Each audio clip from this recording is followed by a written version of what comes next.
Hi, this is Dr. Rusty Stewart from Dr. Rusty's Love Shack, presenting Edgy Love Secrets Revealed. I am so happy to have Dana Garrison here with us today. She's an amazing coach.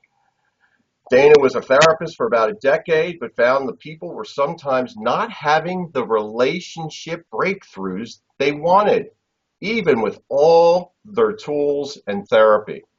She kept studying how to create deep change, and she developed family entanglement work and childhood re-imprinting. She took this work to her clients and in places people had been stuck sometimes for 30 years.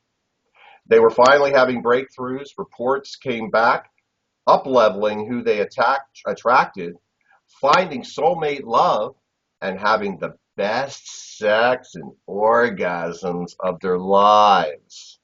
That's amazing in and of itself. She now uses this work to help people heal all manner of negative sexual experiences from their past and help folks blow the top off their dating, relationship, and sex lives. She's the creator of the Get Unstuck and Finally Have What You Want crash course. So today, she's going to be talking about breaking through your hidden blocks and blow the top off your relationship and sex life. So just to give you an idea of some of the things that you're going to learn today, the two hidden culprits that create struggle in your relationship and sex life, the number one secret to finding and attracting the partner you're looking for, and learn how to free yourself from shame, rejection, loss of attraction, communication blocks, and not feeling safe. Welcome, Dana Garrison. Thank you so much for having me. It's such a pleasure. Yes, yes, the feeling is mutual. So before we get into a lot of this information, why don't you start off with your story, how you got involved in all of this, just kind of where your path led you. Yeah, I learned about these two culprits in a really bizarre way. I came down with a mystery illness that no doctor could diagnose, and it gave me chronic fatigue, insomnia, cognition issues, and I thought I was going to be stuck like that for the rest of my life. It was a decade of going to doctor after doctor with no solutions. And eventually I became a social psychologist, and it was during that time period that I learned something that changed the course of my life. I learned that about 10% of what shows up in our life is because of what we're thinking in our conscious mind, the decisions, the choices that we make. And about 90% of what shows up in our lives comes from our unconscious habits and patterns. And so at the time, as a therapist, I realized I'm barking up the wrong tree. It's no wonder that there's people in therapy for 30 years still waiting to have some of the breakthroughs that they want to have. And so I went out and I started studying the best of how do you break through and break free from unconscious habits and patterns. And I took the best of the best of the best and I created family entanglement work and childhood re-imprinting work. And when I used the work on myself, the first thing I tackled was the health issue because that was keeping me pretty stuck. And symptom after symptom just lifted. It was the only thing in a decade of searching that helped me. And then I thought, well, can I use this for growing my business? I wanted to actually step out from being a therapist and start my own business. Sure enough, I worked on my business blocks. I worked on my money blocks. I was able to grow a sold out coaching practice in a month and a half and actually break through six figures in 9 months, which shocked the crap out of me because I didn't even think that was possible. And then I thought, okay, can I use this for relationship stuff? Can I use this for sex life? Started working on my family entanglements around connection and relationships, started working on childhood imprints around that. Sure enough, I started up leveling who I was attracting into my life. I was up leveling who I was dating. I was attracting people that I was looking for, much more so. The kind of people I was looking for, the kind of connection I was looking for, the kind of sex life and sensuality that I was looking for. So this work has literally changed the course of my life in so many ways. And of course, I took it back to my clients and people that were in therapy for 30 years or who have tried all these different programs and all these different workshops and still weren't having some of the juicy breakthroughs they were wanting, we're finally having those long sought after breakthroughs. So I'm a huge fan of this work because it's changed my life. It's helped so many people out in so many ways. So I'm excited to get to share this with everyone today. Oh, that's great. What an inspiring story, Dana. I mean, that's just amazing. It's I've experienced some of those breakthroughs myself, and it's amazing what starts to come into your life when you have these breakthroughs of unconscious, what I call blind spots. Good term for them. Super good term for them. Yes. Blind spots, totally invisible. We often don't notice them, but they're pulling the invisible puppet strings and kind of, tossing us this way and that, blocking us from getting what we want. So yeah, way to Cool. get sidelined. So let's see. What are childhood imprints? Because I know that a lot of this stuff, the languaging of it is kind of new for people because you're the only person that Yeah. does this. So, Yeah. So childhood imprints are the negative patterns that you pick up during childhood. So there's three main kinds of imprints. There's identity level imprints. So those are the ones that are about yourself and how you think and feel about yourself. So some examples of those are, and specifically the ones that get in the way of relationships and sex life are, I'm not lovable, I'm not good enough, I'm unwanted. So these are ways that we can feel about ourselves and how we relate to people that, in essence, block the good stuff from coming in. And there's relational imprints. So these are imprints around, in essence, how we think life is going to be when it comes to relationships and relating. So examples of imprints that get in the way there are things like people can't be trusted, intimacy isn't safe, it's not safe to be seen. And of course, when intimacy doesn't feel safe, when it doesn't feel like we can trust people, when it doesn't feel safe to be seen, that's going to block intimacy. That's going to block connection. That's going to block the kind of relating that I think most people want, which is juicy and yummy and safe and close and delicious. And then there's global imprints. Global imprints are about life and what life is going to be like. So some examples of that include I'm alone or life's a struggle. And those kinds of imprints, well, in essence, let me say it this way. Whatever we imprint in childhood, we tend to continue to attract into our lives or create and recreate over and over again. And the good news is that you're not stuck with these. You're not stuck with your imprints. The first step is awareness, which is what we're up to today. We're shining light on the darkness. And like you said, these used to be blind spots, but we don't want them to be blind spots anymore. We're going to bring our awareness to them so that they can't keep pulling those invisible puppet strings and pulling us this way and that because we see them.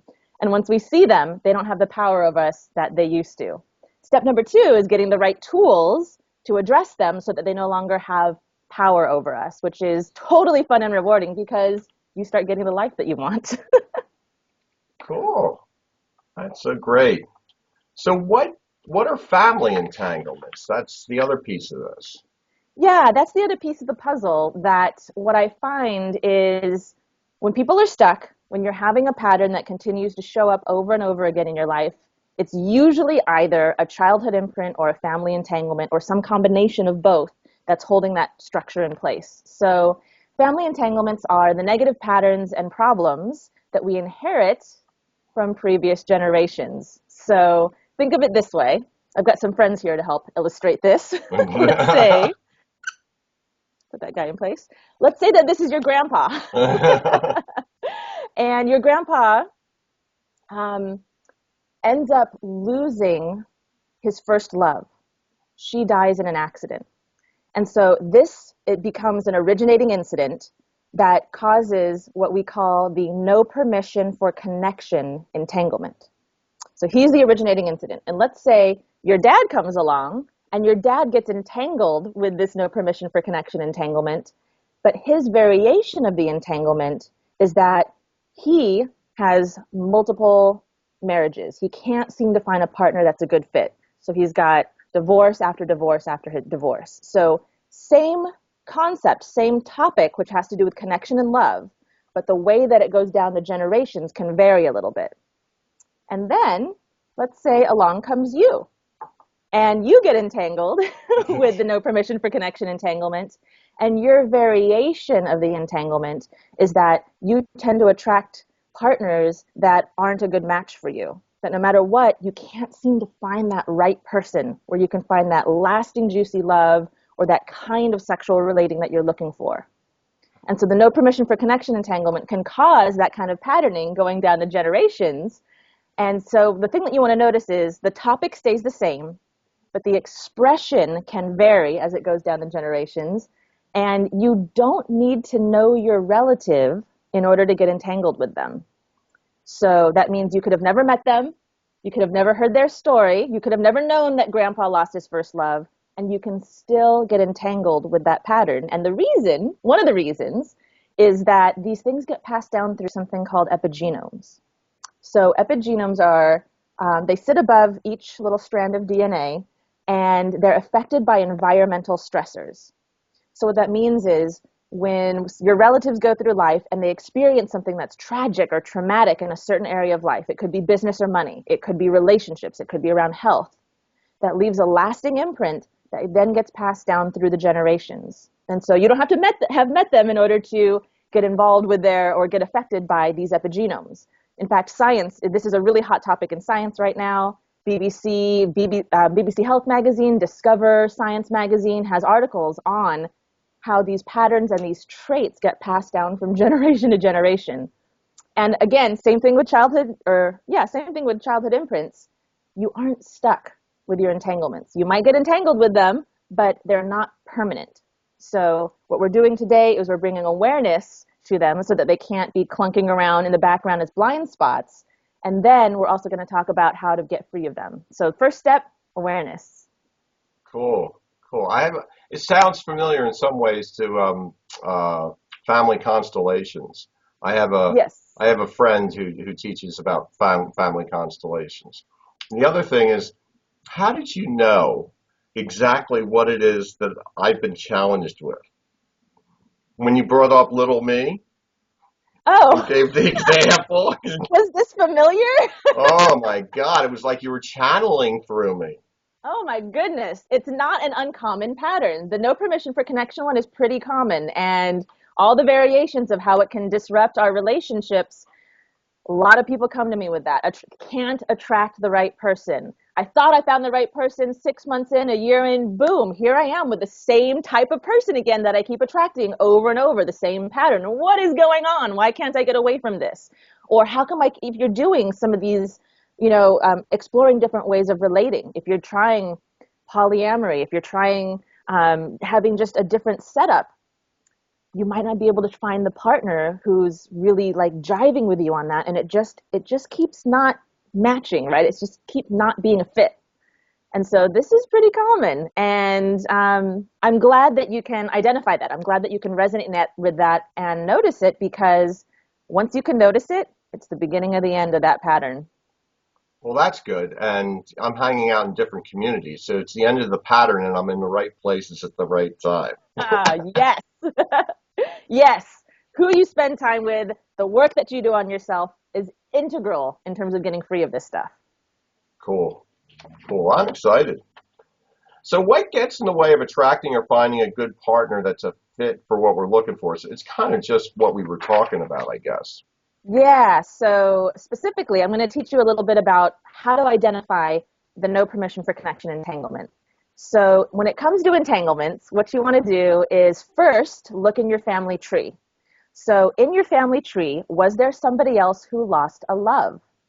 Was there somebody else who didn't get to be with someone they loved? So it could have been because of an accident, it could have been because of a death, it could have been because race or religion or class, like the partner that your grandpa or grandma wanted to marry wasn't allowed because wrong religion, wrong class, wrong gender, right? Wrong race, wrong ethnicity, and the family says no, we forbid it. And so when somebody else in the family tree doesn't get to be with someone that they loved, this is one of the originating incidences that can cause the no permission for connection entanglement. If somebody else had an affair, if somebody else put walls up around their heart. So think In your family tree, have you heard stories of or have you met a relative who seemed kind of closed off? It seemed like their heart, they had some walls up, right? Maybe they're a bit stoic. Maybe they're just a bit walled up. Maybe you can tell that they've been hurt in the past and they just don't quite let people in the same way. So these are some things to look for in your family tree. And then when it comes to your own life, some of the signs and symptoms you'd look for to see if you have this entanglement include, do you feel lonely? Do you end up spending a lot more time alone than you'd like to spend alone? Do you have trouble attracting and finding that right partner that feels like that right fit? Do you find that you're uncomfortable with intimacy? And this can show up in two ways. One way that it can show up is you will feel that you're a bit uncomfortable, and it starts to get a little uncomfortable when people get too close. The other way this can show up is that you tend to attract other people who are uncomfortable when things get too close. So either way, whether it's you kind of being a little bit standoffish or continuing to attract people who they can only get so close and then they hit a threshold and suddenly they start to push away. These are some of the signs and symptoms to look for in your own life, including if you just find that you have trouble in relationships. Do you find that in your relationships there's arguing, there's fights, there's trouble and strife? Those are some of the signs and symptoms to look for. And you can bet that the no permission for connection entanglement is the root cause of those symptoms in your own life. Those are really common. So, for example, I worked with a woman named Anne, and she had trouble connecting with men. When she came to me, she's like, I just don't quite feel connected. I don't know what's happening here. I can't seem to find the right partner. I've been alone for quite some time. And when I looked into her family tree, I saw that her mom didn't feel entirely safe and trusting and comfortable with men. And so when we did some work to disentangle for her from that pattern and basically unplug her unconscious from carrying out that same pattern, she met the man of her dreams. They are such an amazing good coupling and such a good pair. Her friends, her family completely support them. He lives in Argentina, so now she's getting to move to Argentina to be with him. Super excited about getting to have this new lifestyle, getting to travel. So unplugging from the no permission for connection entanglement really helps who you start to attract and really helps starting to attract more of the people that you're looking for. So that's one of the first places to look. And of course, in the terms of childhood imprints, if you didn't totally feel safe around people growing up, if you in your own family household, with your parents, with your siblings, it didn't totally feel safe, it didn't totally feel comfortable, then you can end up imprinting that people don't feel safe, that people aren't entirely trustworthy. And then that can start to show up in terms of who and what you start to attract and create and reattract and reattract in your own life from a childhood imprint perspective. So those are some examples of how imprints and entanglements can affect who you attract into your life. Well, you just basically summed up my family. Thank you. Okay. Not uncommon. I had that one too. So I am totally familiar with both the imprint and the entanglement side of that problem. Interesting. Oh my God. It's just more self-awareness. The self-awareness and the uncovering of blind spots and all that, it never ends. There's always another layer. Yeah, and so anytime you can identify a new layer, and I also use the term layer too, get excited. The moment you have awareness, you know it's the beginning of the end of that thing having a hold on your life. So yes, get excited. The moment you recognize one, get excited. Yeah, and then the other thing too that's really important, I don't know if you espouse to the same theory, but like you can't have a breakthrough without a breakdown. When you're having a breakdown in life and something's not working, that's an opportunity for a breakthrough and not repeating the same pattern over and over again. That's so right. And that is actually how I often encourage people to identify what they want to work on. So I say, where is struggle happening in your life? Where are things not quite in flow? Where are things not quite happy and robust and rich? And wherever that's happening, that's where you can begin to explore, okay, what's at the root cause of this? Let's identify the root cause and let's address it from the root cause so that we're not trying to work on the symptoms, right? But we're actually getting to the cause underneath and working on that. Because when you pull the weed out by the root, it doesn't grow back. When you just trim the tops, it's still there. That's why one of the reasons I'm not a big fan of cognitive therapy, because it's like pruning the branches, and the branches will Yes, grow back even bigger if you prune branches. But if you cut the roots, the tree will die. that's a really great way of saying that. I love that. It's true. Yeah, you prune the branches, grows back even stronger. And that is one reason that, I mean, don't get me wrong. Therapy is great. It's very useful. There's a lot of things it's useful for, but sometimes for these long-standing patterns that keep kind of hanging out with us and staying in our lives, you got to go deeper than that. And you got to get down to the root cause stuff. And this stuff is not hanging out in our conscious thoughts. It's deeper in our unconscious habits and patterns. You've got to address it from that deeper layer, not the top stuff. Definitely. Cool. Everybody should be getting excited right now. So when it comes to exploring anything with our partner, with relationship style or sexual play, communication is paramount. So what entanglements and imprints got in the way of communication? Ooh, okay. So we might think that once we understand what's wise to do, that we should be able to just do it. So, for example, we all know that good communication is really important in relationships, in dating, in flirting, in sex, and just the actual intimacy in itself, right? And so everyone knows you got to communicate, but it's not that easy. If it was that easy, then when we hear good advice, we'd all be able to implement it immediately. And we don't, because we can't, because that's not how it works. It's because, and the reason is, we've got unconscious blocks that hold stuff in place that don't allow us to. So for this one, look in your family tree and think about who was stoic, who was closed off. Do you have family members who are kind of closed off? They're not open. They are not a good communicator, because we can inherit that pattern and get entangled with that. And in terms of childhood imprints, check out if any of these sound familiar, feel familiar, or even resonate in any way. So there's a childhood imprint called intimacy is dangerous. And what happens is we start to clam up. When intimacy feels dangerous, then when it comes time to communicate about our needs, our wants, our desires, we just kind of, the habit, the old kind of ingrained way of being is to clam up. Another common childhood imprint is people will only love me if I'm good, right? So this can happen because when we're kids, our parents tend to pay attention to us or treat us well when we do well, when we act good. And if we make mistakes, if we fumble, there can be a lot of negative repercussions. And that teaches us as kids that we are only loved when we are good. And what happens when you get older is that when you have that imprint and it comes time to communicate, and there's something that you might need to communicate that's a little bit edgy, or you're scared to communicate it, or you feel shy about it, or you don't want to put off the other person, what happens is we end up not wanting to rock the boat. So again, we hold it in, we withhold. And we know that the good advice is to communicate, but when you have these deeper imprints, the imprint is going to win out because it's deeply a part of how we operate. It's invisible. We won't notice it. We won't feel it. We'll just notice that we kind of start to hold back. Another imprint that's worth looking at is the I'm not important or I don't matter imprint. And we get that when in our families, for whatever reason, sometimes we were kind of ignored, sometimes they just didn't pay attention as much. Sometimes the way that they expressed love didn't feel all that loving. Parents or caretakers didn't feel all that connected.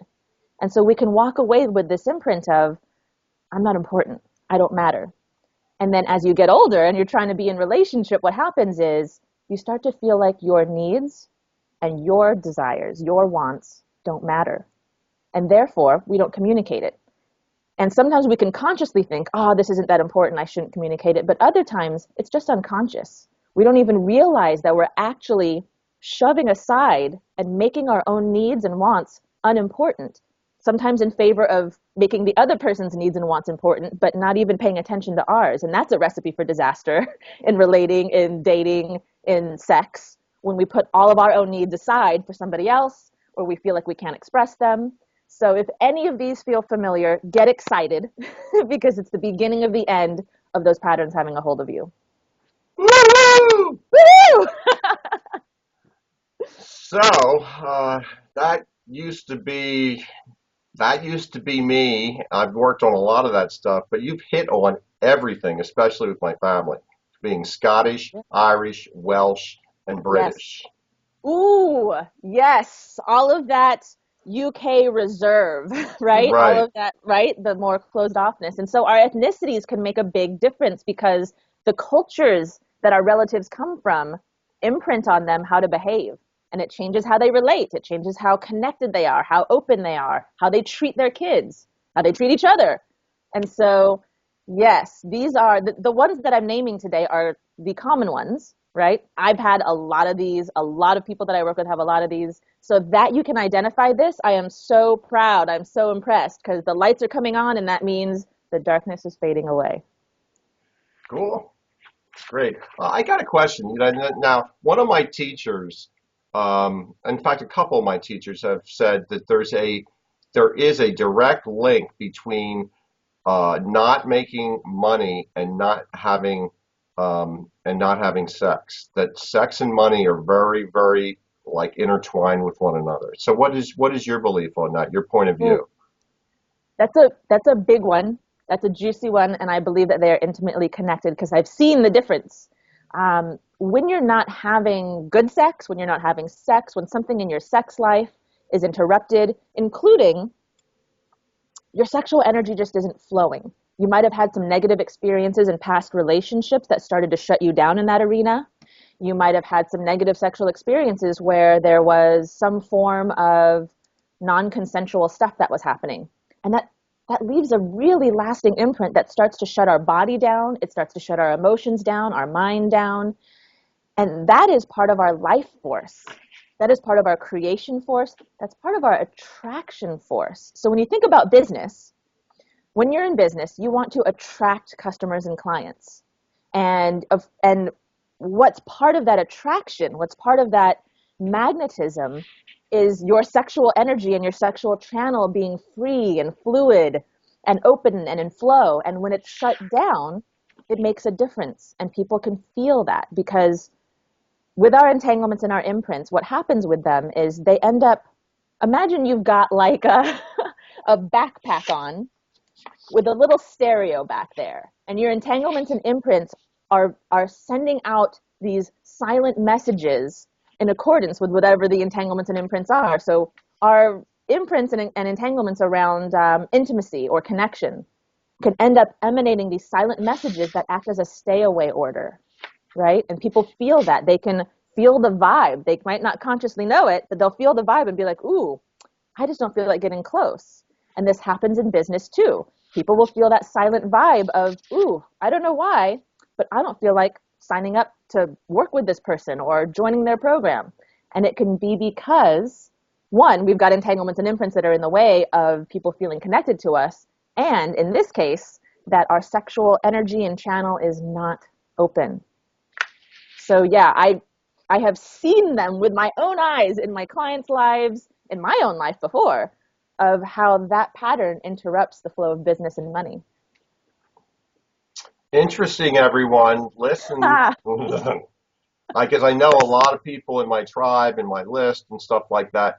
They have those issues around money, sex, and intimacy, and communication, for that matter. Of course, that's one of the reasons they're so attracted to these interviews and the experts is because they want to heal that stuff. They want that stuff. They want to live the best life they can live, and whatever comes up that prevents you from doing that is the exact reason you should do it.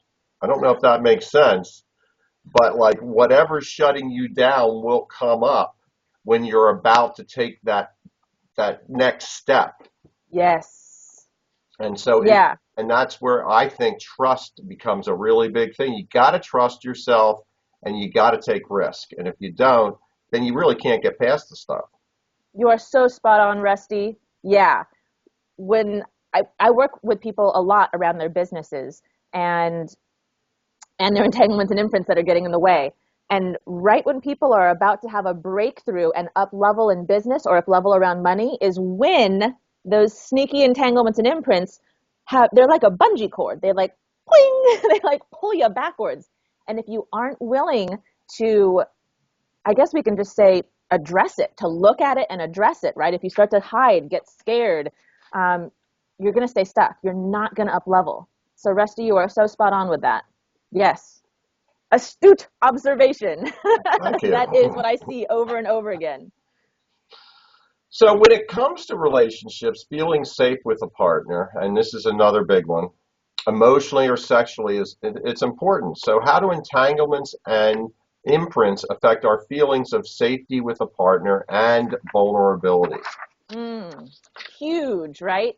If we don't have safety, a foundation of safety in our relationships, sex is going to be bad. Relating is going to be bad. I mean, the whole thing is going to crumble because that's like the ground level foundation you need to build on top of. So our feelings of safety aren't something that we have control over. Like, we don't have total control over how safe we feel. Your partner might be working really hard to help you feel safer. You might be trying really hard to feel more comfortable with something in relating or something in your sexual life, and it's just not happening. And there's a few reasons for this. Now, one of the things that I want to point out today, this is a really important piece about understanding and learning about entanglements and imprints, is that when you bump up against the places that you're stuck and struggling, one of the first things you want to recognize is it's not your fault. It's really easy for us to blame ourselves and think, gosh, what is wrong with me? I keep attracting the wrong kind of person over and over again. I can't seem to get past this block or this hold up. This not feeling safe in this arena just keeps sticking with me. Why does this keep happening? What's wrong with me, right? Like, this is what happens. We blame ourselves. I'm here to tell you that is not entirely true. It is not useful to blame ourselves because it is not you that's doing it. It's not your conscious self that is doing it. We have entanglements and imprints from our childhood, from our family's past. Those are not actually you. And you can get rid of them. And so the blame stops here. The blame stops today. The places where you've been struggling are generally the places where you have an entanglement or imprint that's holding the struggle in place. So one of the first things to do is to not blame yourself, but recognize it's just an entanglement or imprint at play. These are not permanent. You can get rid of them. And so one of the ones that gets in the way of safety that I want to introduce everyone to is the victim-perpetrator entanglement. So some of the signs and symptoms to look for in your family tree include, was anybody in your family a victim of a crime or some sort of violence? Was anybody in your family a perpetrator of some sort of harm? And another thing you could look for sometimes, the way that it shows up, is was anybody imprisoned or in an institution? Now, a lot of us come from ethnic backgrounds where there's been wars, right, and battles. And so this is one of the places where we end up getting the victim or perpetrator entanglement. Has to do with some of our relatives were in a war and there was harm being done, right? And so some of the signs and symptoms to look for in your own life to tell you whether or not you have this entanglement include, did you get bullied at any point in life? Did you get abused in any way at any point in life? That includes sexual abuse, so incest, molestation, sexual violations. Are you accident prone? Do you tend to have accidents? Do you tend to attract partners where you don't entirely feel safe, emotionally, sexually? So I'll give you an example. There was a woman that I worked with who attracted abusers. Like, no matter how hard she tried, she kept trying to get smarter and smarter about not attracting another abusive relationship, and it kept happening. It's almost like the people that she attracted got sneakier and sneakier at like withholding that part until later on in the relationship. And so I looked in her family tree, and sure enough, generations of parents in her family tree were abusive to their kids. Her grandmother killed her grandfather during an argument, and there was slavery in her history. And so when we disentangled her from that, when we unplugged her from continuing that pattern, sure enough, she started attracting trustworthy partners. And so that pattern was able to end, but not until she addressed it from the root, right? Originally, she's trying to trim the tops of the weeds by being smarter about it, really being more choosy, and it wasn't working until she addressed it from the root cause. And then from a childhood imprint perspective, some of the imprints that can affect our feelings of safety are if you get the childhood imprint of it's not safe to be seen. So we get this in childhood when we're showing up fully expressed. We're showing up playful or happy or joyful, and somebody tells us no. And there's somehow we're being shut down when we're trying to be fully expressed. And we start getting this sense of it's not safe to be seen. The times that I show up more fully, it's not safe. And another one that we can get is feeling unwanted. So sometimes this shows up because if you're adopted, if your parents were thinking of aborting, right? Maybe you were an unwanted child and you end up finding that out.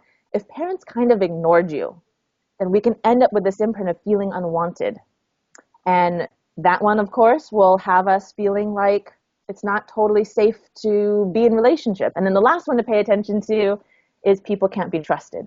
So if in childhood, sibling-wise, friendship-wise at school, teachers, students, parents, if you had the experience that people aren't entirely trustworthy, and that experience happened in childhood when your brain is in its formative years and it's imprinting all the learnings, basically, that you're learning about the world and life, then that kind of gets set in the more permanent area of your brain that people can't be trusted.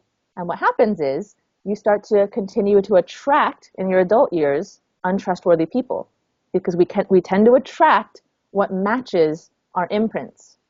So those kinds of things get in the way of having really fulfilling, juicy relationships and sex because we don't feel entirely safe. And when we don't feel entirely safe, we can't go into vulnerability. We can't go into the more deeper parts of relating or sexuality. It's harder to orgasm, right? I mean, how many people have I spoken to where their orgasms are small or it's hard to orgasm because it doesn't entirely feel safe in the relating? So if you can identify any of these, get excited, beginning of the end. Cool. Sounds great. I can relate to many of them. And I've worked through a lot of them too. So how do these things affect fears of shame and rejection? Because I know that's a big one with so many people. It's ridiculous. Yeah, right? When you go out and you're trying to meet people, rejection is huge. When you're trying to approach, when you're trying to make that first move, fears of rejection can completely get in the way. And then shame gets in the way of everything. So we can inherit feelings of shame. So think about in your family tree, was anyone rejected? Was anybody rejected in business, in their career, in their love life? We can end up attracting and repeating that same pattern over and over again. One of the entanglements you can look for is called the black sheep entanglement. So in your family tree, was anybody ignored? Was anybody forgotten, overlooked? Were they an outsider? Were they kicked out, or did they leave the family? Sometimes people are like, I can't handle this anymore, I'm out. And so you can look for that in the family tree. In your own life, you can look for, do you feel that you get rejected more than you'd like? Do you feel when you go out places that you don't quite belong? Do you feel overlooked? I worked with a woman named Annetta who, she's beautiful inside and out. And she was 50 years old when I met her, in her 50s, and she had never had a long-term boyfriend.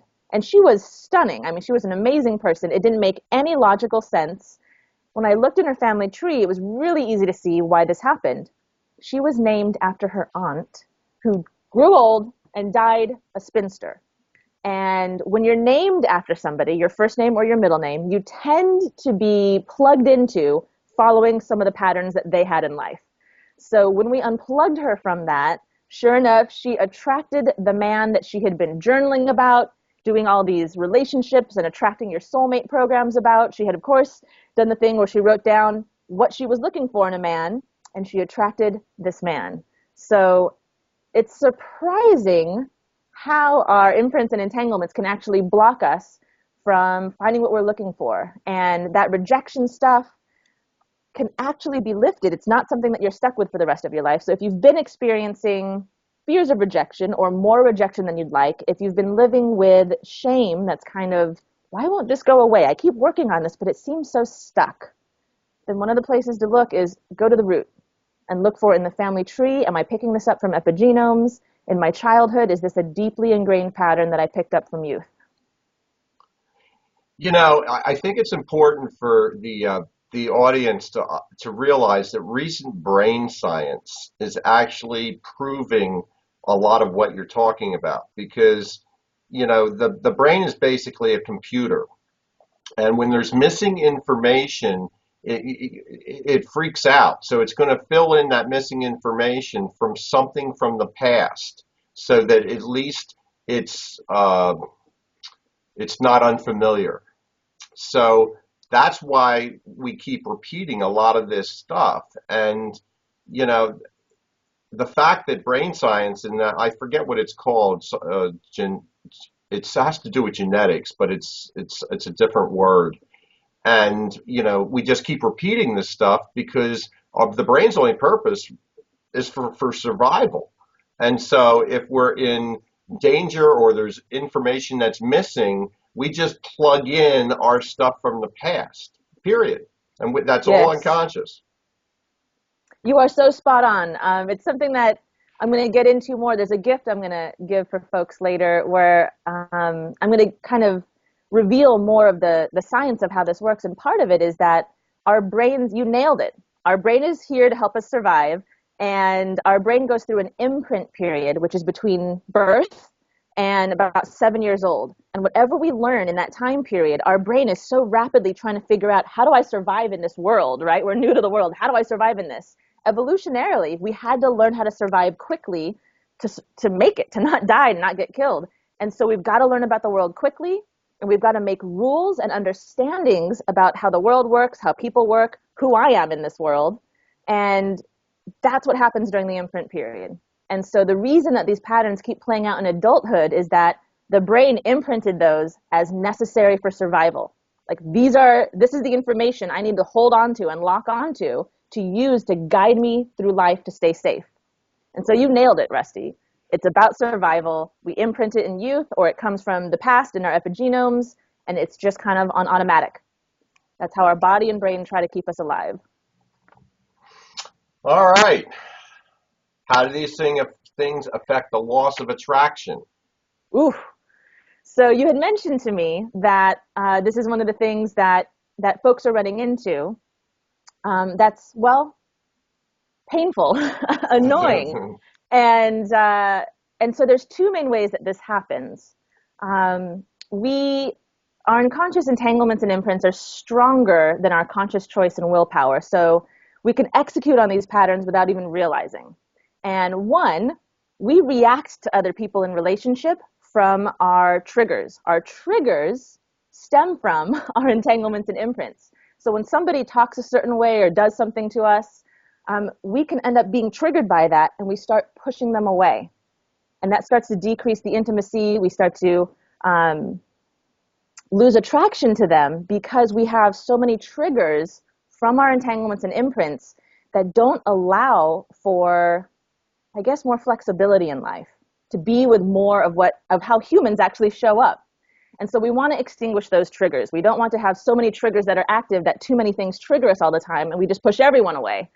And the second way that we want to pay attention to is that our unconscious patterns are always communicating with each other. Like I said, it's like having a backpack on with a stereo, and that stereo is emanating like a vibe, like silent messages to other people all the time. And so we can end up having a stay away order that we end up silently emitting. And what happens is that no permission for connection stuff can start having us find our partners less attractive. And it's not because they are actually less attracted to us. It's because the imprint or the entanglement gets triggered and starts to do the pushing away. And when the push away starts to happen, we start to feel less attraction, that stuff starts to fade, when really it's not the true us that isn't attracted anymore. It's simply the reaction from our entanglements and imprints that has us shutting off our feelings of attraction. So you might notice, and you've probably seen this with your friends, you might have noticed this in your own life, that people start to lose attraction to people that are actually good for them. They start losing attraction to people, or they just aren't attracted to people who actually would be a good partner, and they tend to be attracted to people who are a bad partner for them. And so entanglements and imprints affect who we're attracted to. In fact, we tend to be attracted to people who have similar entanglements and imprints or compatible entanglements and imprints. And by compatible, I mean if you have the victim one, you attract perpetrators or vice versa. That's what I mean by compatible. Right. So those are places to pay attention to, like, why am I attracted to the wrong people, or why am I losing attraction to this partner? Well, there might be some triggers, there might be some entanglements and imprints that are starting to push you away. Interesting. So we're getting towards the end of the interview, and but we do want to remember that this is just temporary, that we're going to be back, and this is ever continuing as far as interviews with experts and Dana, and so it's just a temporary goodbye. But I want you to talk about your free gift, and we started getting a little bit into it earlier, so why don't you let the audience know about this, because it's going to be something that's really going to benefit them. Yes, so I'm actually going to gift 2 guides that are going to help you uncover which entanglements and which imprints you actually have. So those are going to be downloadable, and you can go through them and actually circle. I've kind of laid them out in such a way that you can self-identify which ones are actually active for you and which ones are pertinent. And then I'm going to gift you an online crash course where I'm going to be teaching more about how do these entanglements and imprints actually work, how are they getting in my way, in your way, and then I'm going to do a short session to help you break free and unplug as well. And for that change to be long-lasting, I'm not sure if you've heard of this, Rusty, or not, but a lot of science is showing that if we want long-lasting change, we have to create an ecology of change around us, or basically an environment that supports that change, or else we just revert back to our old ways. Yes. So studies show if you have a tribe of people that are doing it with you, then people will stick with their diet programs, their exercise programs, they'll stick with the changes that they make in their life because there's an environment that supports that change. So I'm going to gift 5 buddy passes so that you can have a tribe of friends that go through the experience with you, because that way it's fun, you've got community, you're all together transforming and changing, and that helps to keep the change long-lasting in your life, because as a tribe, you are all up-leveling together, and that keeps it, really more permanent. So there's a link that I think, Rusty, you're going to put that up where they can click on it, but I'll spell it out. It's www.danagarrison.com, which is spelled DANAGARRISON.com/gift. And when you hop on that page, sign up, and when it says, how did you get these tickets, like who gifted them to you, put the name Rusty. And that way your tickets will be active because you got the person who got the tickets for you. And then we'll have fun, and I'll take you through some of the conscious mind awakening, shining light on darkness piece of it, so the awareness piece, and then we'll actually do a session together to help you break free. That sounds fantastic. It's very generous of you, Dana, and I encourage everybody to take advantage of this gift, and it is attached to the video, so you will have that link, and you can go to that link. As far as I know, it's going to be ongoing, correct? Yeah. Okay, great. That link will stay active, so if somebody ends up finding this interview a little later, so long as they put your name in there, they'll still get the tickets. All right, cool.